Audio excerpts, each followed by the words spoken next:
এখন ব্যঞ্জনবর্ণের যে শ্রেণীবিভাগ, সেই শ্রেণীবিভাগকে আমি কবিতার আকারে উপস্থাপন করার চেষ্টা করেছি। চলুন শুনে নেওয়া যাক।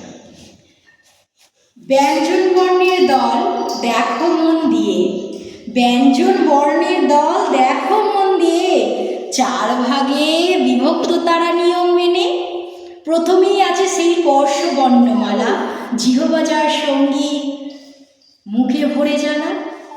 ক থেকে ম পর্যন্ত গুনে দেখো 35টি, ক থেকে ম পর্যন্ত গুনে দেখো 35টি।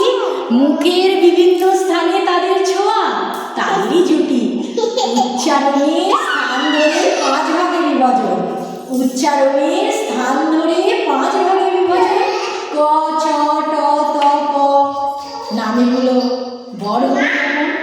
তারপরে আসে অর্থ সৃজন, স্বর আর ব্যঞ্জনের মধ্যে সে আসন। জ, র, ল, ব 4 জন মিলে রয়, তাদের মধ্যবর্তী স্থান, তাই নাম হয়। তৃতীয় নাম দেখো পুষ্পবর্ণ তারা ডাকে, শ্বাসবায়ু দীর্ঘ হয়, মুখ ভরে হাঁকে।